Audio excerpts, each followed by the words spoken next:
Neoconservatism is more of a worldview than a coherent political ideology. That worldview has been shaped by rather traumatic historic events, most notably the Nazi Holocaust, and the events of the 1930s that led up to it.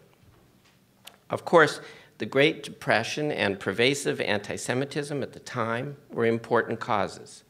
But neoconservatives also stress three other causes, that is. First, the failure of liberal institutions in the Weimar Republic to prevent the rise of Nazism in Germany. Second, the appeasement of Hitler by the Western European democracies and their failure to confront him militarily early on. And third, the isolationism practiced by the United States during that fateful period. This assessment of these causes leads neoconservatives to believe that spineless liberals, military weakness, diplomatic appeasement, or almost any diplomacy, and American isolationism are ever-present threats that must be fought against at all costs. Neocons believe that in the absence of a tangible threat to our national security, Americans naturally retreat into isolationism. As a result, they have engaged in a consistent pattern of threat inflation, or you can call it fear-mongering. For neocons, a new Hitler is always just around the corner, and we must be in a permanent state of mobilization.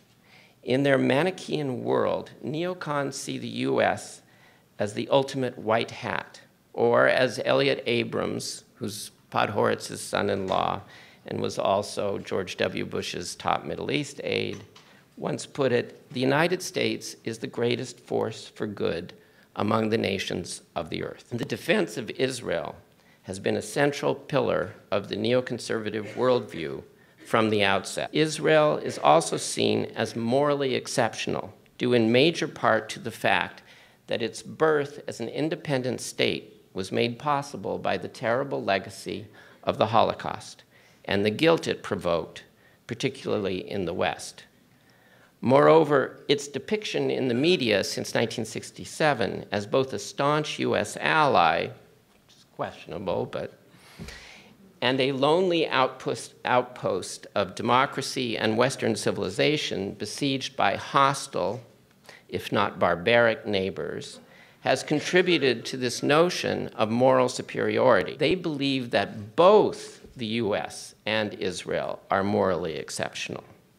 And that means that neither one should necessarily be bound by international norms or institutions like the UN Security Council that would constrain their ability to defend themselves or to preempt threats as they see fit. It means that both countries should maintain overwhelming military power vis-a-vis any possible challengers. And in the neoconservative view, the interests and values of the two countries are largely congruent, if not identical. Now, it's often said that neocons are also Wilsonians, devoted to the spread of democracy and liberal values. I think this is way overplayed. And I agree with Zbigniew Brzezinski, who has sometimes observed that when neoconservatives talk about democratization, they usually mean destabilization.